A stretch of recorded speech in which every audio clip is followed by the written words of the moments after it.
Hi guys, this is Vishnu. Welcome back to my YouTube channel. So ఈరోజు video వచ్చేసి మన KTM Duke 200 BS6 mileage test అయితే చేయబోతున్నాం. So last వరకు video చూడండి. మన ఛానల్ని ఎవరైతే సబ్స్క్రైబ్ చేసుకోలేరో సబ్స్క్రైబ్ చేసుకోండి. మీకు లాస్ట్ వరకు చూస్తేనే క్లియర్ ఇన్ఫర్మేషన్ కూడా తెలుస్తుంది. సో లాస్ట్ వరకు చూసి లైక్ చేయండి. ఇదే మన బైక్. వన్స్ ఒకసారి ఎగ్జాస్ట్ సౌండ్ వినిపిస్తా. BS6 exhaust sound.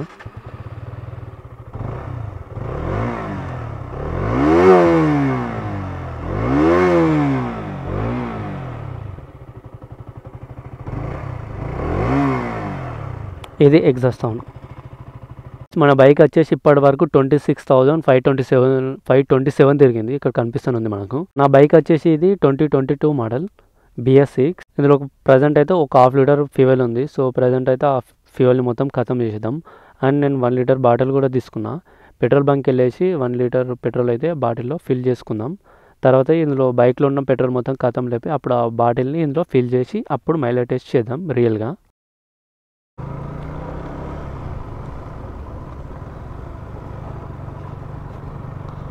So petrol bunk దగ్గర కూడా వచ్చినాం. 1 లీటర్ కరెక్ట్ లీటర్ కొట్టు.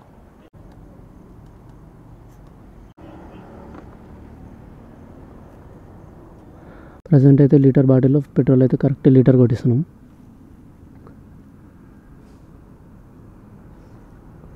$108 ఉంది లీటర్కి. సో ఆ బాటిల్ అయితే 1 లీటర్ కొట్టించేసినాం. ఇంకో వాటర్ బాటిల్ ఉంది చూడండి, అందులో కూడా ఎక్స్ట్రా ఫ్యూయల్ అయితే ఉంచుకుంటాం. మధ్యలో ఫ్యూయల్ అయిపోతుంది కదా, సో దానికోసం అని జస్ట్ 40 రూపీస్ కొట్టిస్తున్నాం అంతే. బాటిల్లో పెట్రోల్ ఫిల్ చేసుకున్నాం. సో ప్రజెంట్ అయితే ఇందులో ఉన్న ఫ్యూయల్ మొత్తం ఖతం లేపాలా. మేబీ ఒక 6 కిలోమీటర్స్ 5 కిలోమీటర్స్ వెళ్తుంది అంతే. ఇందులో కూడా ఎక్కువ ఫ్యూయల్ ఏం లేదు. సో నేనైతే ఓన్లీ 1% ఉన్నా, నా ఓన్లీ 1% ఉన్నా. ఇంకా పిల్లల సీట్లో ఎవరు లేరు. సో కరెక్ట్ చెక్ చేద్దాం ఎంత వస్తుందో. ఈ ఫ్యూయల్ అయితే అయిపోగొట్టడం ఒక పెద్ద టాస్క్ అని చెప్పాలా బైక్లో. అసలు మ్యాక్సిమం ఇంటి దగ్గర బైక్ ఉందనుకో, మ్యాక్సిమం లో ఫ్యూయల్లోనే ఉంటుంది టోటల్గా. మనం ఎప్పుడైనా లాంగ్ డ్రైవ్స్కి ఎట్లా లాంగ్ వెళ్తానే అప్పుడు మాత్రమే ఫుల్ ట్యాంక్ చేయిస్తాను నేను.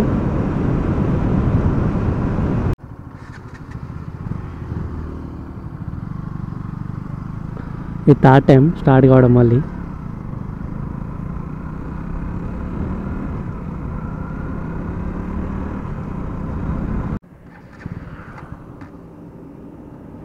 బైక్ న్యూటన్లో పెడతా. న్యూటన్లో పెట్టి చెక్ చేద్దాం ఒకసారి.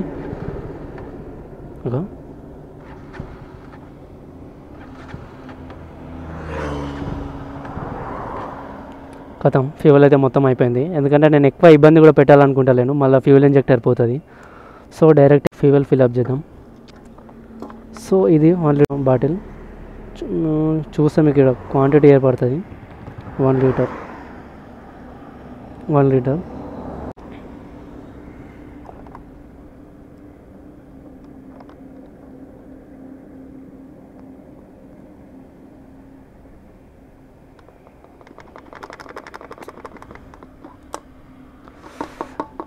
ఫ్యూయల్ వస్తున్నప్పుడు ఆ స్మెల్లే మస్తు ఉంటుంది అసలు. సో ఖాళీ. సో ట్రిప్ 0 చేసిన. ఇక్కడ కనిపిస్తుందా?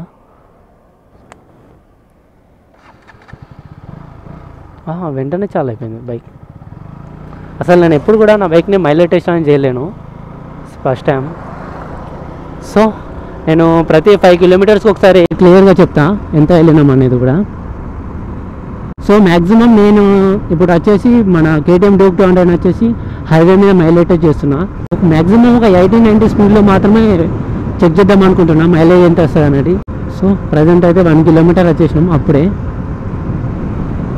సో నేను జస్ట్ వీడియో తీస్తున్నప్పుడే కొంచెం స్లో వెళ్తున్నా 60-70లో, ఎందుకంటే చాలా విండ్ వస్తుంది అందుకని. నా ఎక్స్పెక్టేషన్స్ వచ్చేసి ఒక 30-32 ఇస్తాను అనుకుంటున్నా నా ఎక్స్పెక్టేషన్. కంపెనీ వాళ్ళు చెప్పేది వచ్చేసి 32 ఇస్తారని చెప్తారు కంపెనీ, KTM కంపెనీ వాళ్ళు. సో చూద్దాం, వీడియో మీకు లాస్ట్ వరకు చూస్తే మీకు కూడా అర్థమైపోతుంది ఎంత ఇస్తుందో మైలేజ్ అనేది కూడా. సో KTM Duke విషయంలో వచ్చి రైడింగ్ అయితే చాలా స్మూత్ ఉంటుంది. అసలు ఆ సస్పెన్షన్ అయినా ఫ్రంట్ అండ్ బ్యాక్ సస్పెన్షన్ విషయంలో అయితే అసలు చాలా స్మూత్ ఉంటుంది బైక్. బాటిల్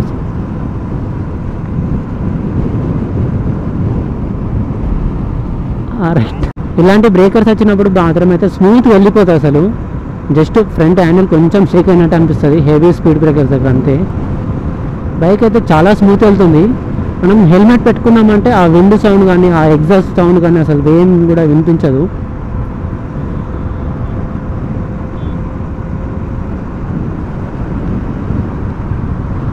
అండ్ ఈ బైక్లో బ్రేకింగ్ విషయాన్స్ మాట్లాడితే కేటీఎంలో బ్రేకింగ్ అయితే హైలైట్ అసలు. అది బ్రేకింగ్ విషయంలో డ్యూయల్ ఛానల్ ఏబిఎస్ కదా, సో మ్యాక్సిమం సూపర్ అంటే సూపర్ ఉంటుంది బ్రేకింగ్ అయితే.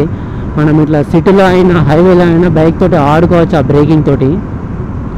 అండ్ ట్రాఫిక్లో కూడా ఆరామ్సే ఆడుకోవచ్చు బైక్ విషయంలో. డ్యూయల్ ఛానల్ ఏబిఎస్ కదా, సో మ్యాక్సిమం రైల్లో అయితే ఇంత కూడా కొంచెం కూడా స్కిడ్ కాదు, బైక్ అయితే ఆరామ్సే వెళ్ళిపోతుంది. ఒకవేళ ఏబిఎస్ లేదనుకోండి బైక్ అనేది స్కిడ్ అయిపోతుంది, స్కిడ్ అయిపోయి లేచి అవతల ఎత్తేస్తుంది మనల్ని ఈజీగా. ఈ బైక్ వచ్చేసి ఇప్పటి వరకు 26,000 తిరిగింది. 4th సర్వీసింగ్ అయిపోయింది, 5th సర్వీసింగ్ ఇప్పుడు ఉన్నది. సో ఇంకొక 2,000 కిలోమీటర్స్ అయితే 5th సర్వీసింగ్ చేయించాలి. సో నేను అందుకే ఇప్పుడు మైలేజ్ చేస్తున్నా. సో సర్వీసింగ్ అయిపోయినాక కూడా మైలేజ్లో కొంచెం డిఫరెంట్ వస్తుంది. సో సర్వీసింగ్ అయిపోయినాక కూడా మనం ఒకసారి మైలేజ్ చేద్దాం. సో నా బైక్ వచ్చేసి 2022 మోడల్. ఫ్రంట్ హెడ్ లైట్ వచ్చేసి నాది హాలోజన్ హెడ్ లైట్ ఉంటుంది. సో ఇప్పుడు వచ్చే కొత్త మోడల్కి వచ్చేసి సేమ్ 390 డ్యూక్ ఉంటుంది చూడండి, సేమ్ ఆ హెడ్ లైట్ వస్తుంది, ఎల్ఈడి లైట్స్. సో నేను కొన్నప్పుడు బైక్ ప్రైస్ వచ్చేసి 2022లో కొన్నప్పుడు నా బైక్ ప్రైస్ వచ్చేసి అప్పుడు 2,07,000కి తీసుకున్నా. ఇప్పుడు ఈ బైక్ ప్రైస్ వచ్చేసి 2,31,000 ఉంది మన కేటీఎం కూకట్పల్లిలో, హైదరాబాద్లో. సో ఒకసారి మీరు కంపేర్ చేసుకోండి ఎక్కడ తక్కువ. మ్యాక్సిమం హైదరాబాద్లో వచ్చేసి అన్ని షోరూమ్లలో అంతే ఉంటుంది. విజయవాడలో మన ఆంధ్ర నుంచి వేరే ప్లేస్ నుంచి చూస్తున్నవారు కొనాలనుకుంటే అంతే, ఒక 2,000 3,000 అంతే డిఫరెంట్ ఉంటుంది, అంతకు మించి ఎక్కడ ఉండదు మన తెలుగు స్టేట్స్లో. అండ్ ఈ బైక్ కాలేజ్ పర్పస్ అయినా ఫ్యామిలీ పర్పస్ అయినా మన సిటీలో ట్రావెలింగ్ చేయడానికి అయితే చాలా సింపుల్గా తీసుకోవచ్చు. నేనైతే ఈ బైక్ తీసుకుంది నా ట్రావెలింగ్ కోసం. మ్యాక్సిమం ఎక్కువ లాంగ్ రైడ్స్కి వెళ్తా. సీటింగ్లో లాంగ్ రైడ్స్కి వెళ్తున్నప్పుడు సీటింగ్ అయితే చాలా కంఫర్ట్ ఉంటుంది, బ్యాక్ పెయిన్ కొంచెం కూడా రాదు. మ్యాక్సిమం నేను ఇంతకుముందు లాస్ట్ టైం తిరుపతి ట్రిప్ వెళ్ళినప్పుడు తిరుపతి నుంచి హైదరాబాద్ నాన్ స్టాప్ వచ్చిన దగ్గర 400-500 కిలోమీటర్స్. సో నాన్ స్టాప్ అంటే నాకు అంత బ్యాక్ పెయిన్ ఏం రాలేదు. సో జస్ట్ నార్మల్గా అనిపిస్తుంది, ఎందుకంటే అలవాటు ఉంటే అయిపోతుంది. జస్ట్ స్టార్టింగ్లో కొంచెం బ్యాక్ పెయిన్ వస్తుంది, తర్వాత ఈజీగా అలవాటు అయిపోతుంది. సో సీటింగ్ అనేది చాలా కంఫర్ట్ ఉంటుంది. ఇప్పటి వరకు 7.6 కిలోమీటర్స్ వచ్చినాం.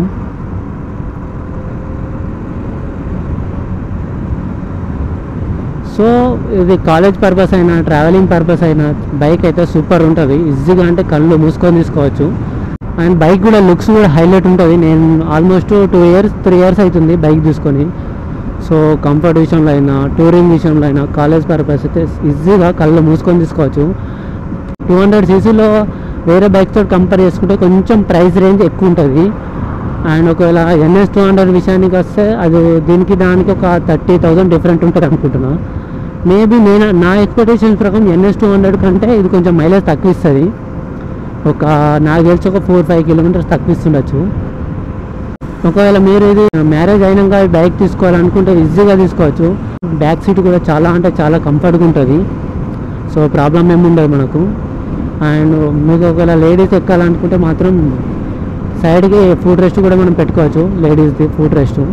సో అది పల్సర్ది ఫుట్ రెస్ట్ ఉంటుంది. సో అది మనం అడ్జస్ట్ చేయించుకుంటే అయిపోతుంది. జస్ట్ ఒక ల్యాంప్ యాడ్ చేస్తే అయిపోతుంది. సో దాంట్లో ఏం ప్రాబ్లం ఉండదు. ఒకవేళ మీరు బైక్ KTM డ్యూక్ 200 తీసుకోవాలనుకుంటే మ్యాక్సిమం ఏంటంటే మెయింటెనెన్స్ కరెక్ట్ చేయాలి. సర్వీస్ మెయింటెనెన్స్ అయినా చైన్ మెయింటెనెన్స్ అయినా ఏదున్నా కరెక్ట్ మెయింటెనెన్స్ చేసుకోవాలి. సో అప్పుడే బైక్ అనేది కండిషన్ బాగుంటేనే ఈజీగా మనకు ఫ్యూయల్ కూడా ఎక్కువ వస్తుంది, అంటే మైలేజ్ కూడా ఎక్కువ వస్తుంది. ఈజీగా కరెక్ట్ మెయింటైన్ చేశారనుకో 40 వరకు ఈజీగా వస్తుంది నా గెస్ ప్రకారం. అండ్ ఫ్రంట్ బ్యాక్ వచ్చేసి టైర్ వచ్చేసి ట్యూబ్లెస్ అలై వీల్స్. సో ట్యూబ్లెస్ కాబట్టి ప్రాబ్లం ఏమి ఉండదు, ఈజీగా మనకు ఒకవేళ పంక్చర్ అయిపోయినా కూడా ఈజీగా పంక్చర్ షాప్ వరకు ఈజీగా వెళ్ళొచ్చు మనం. సో దాంట్లో అయితే ఏం ప్రాబ్లం ఉండదు. సో అలా వీల్స్ ఏంటంటే ట్రావెలింగ్కి బెస్ట్ అన్నట్టు. నేనేంటంటే నా కాలేజ్ పర్పస్, నేను ఫస్ట్ తీసుకున్నది కూడా నా కాలేజ్ పర్పస్ ప్లస్ ట్రావెలింగ్ పర్పసే తీసుకున్నా. మ్యాక్సిమం దీని మీద నేను లాంగ్ డ్రైవ్ చేస్తాను ప్రజెంట్ అయితే. అప్పుడే మనం 11.5 కిలోమీటర్స్ కూడా వచ్చేసినాం. మనం 74లో అయితే పర్ లీటర్కి 52 కిలోమీటర్స్ వస్తాయని ఓడోమీటర్లో చూపిస్తుంది. ఓడోమీటర్ విషయానికి వస్తే మనకి ఇక్కడే సిగ్నల్స్ కనిపిస్తాయి, ఇండికేటర్ది. మనకి ఇంజన్లో మన ప్రాబ్లం ఉంటే ఇది చూస్తుంది. మళ్ళీ ఆర్పిఎం షిఫ్ట్, ఇది న్యూటన్, హెడ్ లైట్, మళ్ళీ ఏబిఎస్లో మన ప్రాబ్లం ఉంటే చూపిస్తుంది, ఏబిఎస్ ఆన్ ఉందా ఆఫ్ ఉందా అని. సో హ్యాండిలింగ్ విషయానికి వస్తే చాలా స్మూత్ ఉంటుంది. మనం ఈజీగా 120 వరకు వెళ్తే హ్యాండిలింగ్ మాత్రం ఏం షేక్ కాదు. 120 ఆఫ్టర్ 120 క్రాస్ చేసినామంటే కొంచెం షేక్ అయినట్టు అనిపిస్తుంది. సో అప్పుడే 15.3 కిలోమీటర్స్ కూడా వచ్చేసినాం మనం. నాకు బైక్ తీసుకున్నప్పటి నుంచి ఎలాంటి ప్రాబ్లమ్స్ రాలేవు. మ్యాక్సిమం ఏంటంటే మనం సర్వీసింగ్స్ కరెక్ట్ చేసుకోవాలి. సర్వీసింగ్స్ కరెక్ట్ చేసుకోలేమనుకో, టైం టు టైం చేసుకోలేమనుకో, అప్పుడే ప్రాబ్లం వస్తుంది. ఆ ప్రాబ్లం వచ్చి మైలేజ్ మీద ఎఫెక్ట్ పడుతుంది, మొత్తం ఇంజన్ మీద కూడా ఎఫెక్ట్ పడుతుంది. సో నాకు ఒకసారి తిరుపతి ట్రిప్ వెళ్తున్నప్పుడు ఆ వీడియోస్ కూడా కింద నేను డిస్క్రిప్షన్లో లింక్ పెడతా, ఒకసారి వెళ్ళి చూడండి. అప్పుడు వెళ్ళినప్పుడు మేము 2 మెంబర్స్ వెళ్ళుండే. సో హెవీ లగేజ్ ఉండే. సో బైక్ మీద హెవీ వెయిట్ పడింది. సో సస్పెన్షన్ అనేది అప్పుడు మొత్తం ఆయిల్ సీల్ పగిలిపోయి లీక్ అయింది. సో అది ఒక్కటే ప్రాబ్లం వచ్చిండే నాకు, అంతకు మించి ఇంకెప్పుడు ఏ ప్రాబ్లం రాలేదు. మనం ఏంటంటే మెయింటెనెన్స్, బ్రేక్ ఆయిల్ అయినా సర్వీసింగ్ చేంజ్ చేసుకోవాలా. ఏదైనా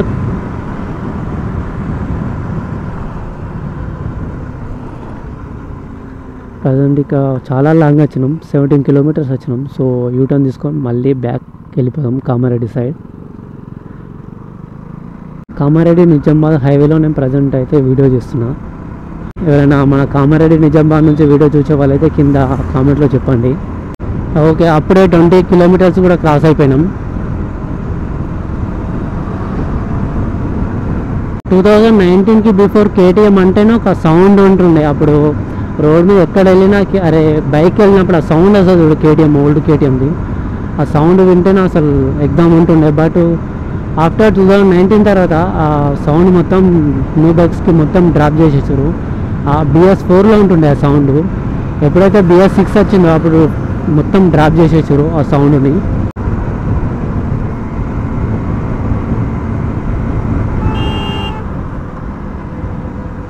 అయ్యా,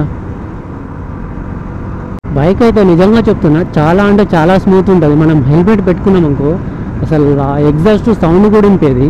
లో గేర్లో హై ఆర్పిఎం ఇచ్చినాం అనుకో అప్పుడు మాత్రం ఆ ఎగ్జాస్ట్ సౌండ్ వినిపిస్తుంది. ఒకసారి చూపిస్తా. 5th గేర్ ఉంది ఇప్పుడు. ఎప్పుడైతే 6,000 కన్నా ఎక్కువ ఆర్పిఎం వచ్చినాము ఒకసారి సౌండ్ చేయండి మీరు.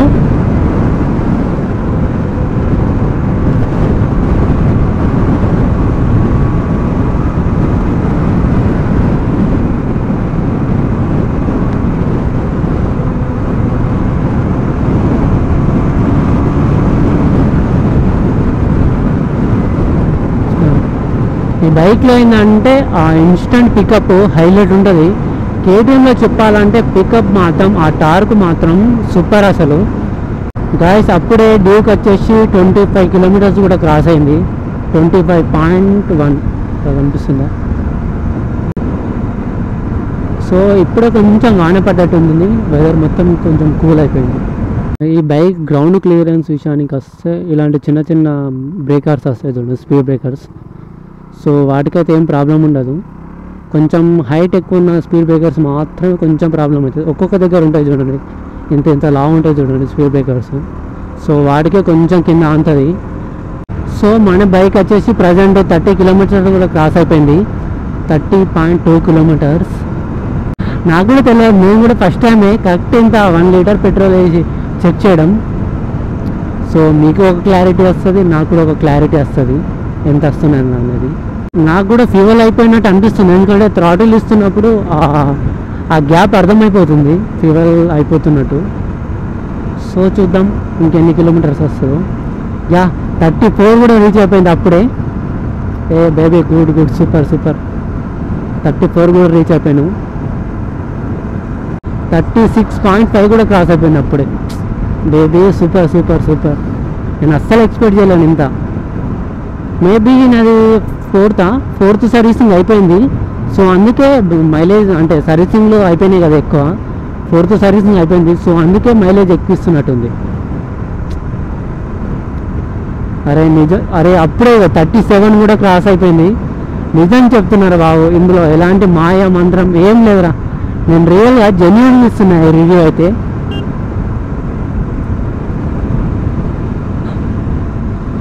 యా అప్పుడే 38 కూడా క్రాస్ అయిపోయింది. Super super super. 41 కూడా క్రాస్ అయిపోయింది. యా పెట్రోల్ కూడా అయిపోయింది. యా యా యా కథం బంద్ అయింది. 41.3.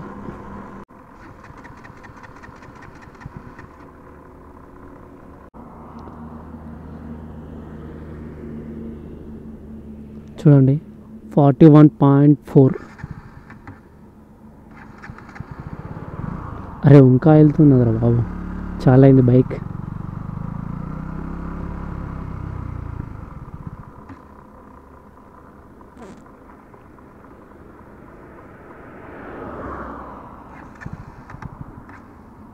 వన్ టైం, సెకండ్ టైం కథం. సో న్యూట్రల్లో బైక్ పెట్టినా కరెక్ట్ చూసుకోండి. ట్రిప్ అని చూడండి, కనిపిస్తుందా? 41.5. యా 41.5 కిలోమీటర్ ఇచ్చింది. కేటీఎం డ్యూక్ 200 1 లీటర్కి 41.5 కిలోమీటర్స్ ఇచ్చింది. 40 అబోవ్ ఇచ్చింది అంటే అసలు నేనే నమ్మలేకపోతున్నా. సో మా ఫ్రెండ్ గారు కూడా వస్తుండు, అది NS 200. నెక్స్ట్ టైం ఇంకెప్పుడు అన్న కథం అయిపోయింది.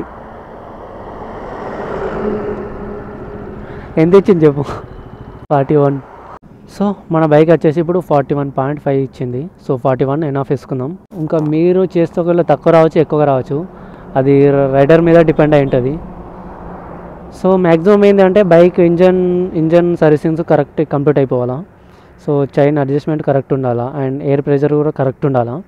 సో అప్పుడే ఏదున్న చిన్న ఎయిర్ ప్రెషర్ అయినా సరే మనకు మైలేజ్లో డిఫరెంట్గా అనిపిస్తుంది.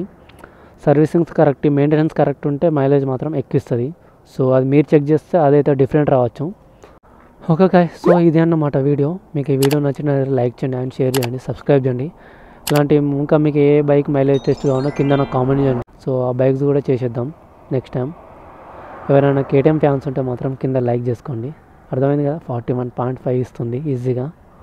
Okay guys, see in the next vlog.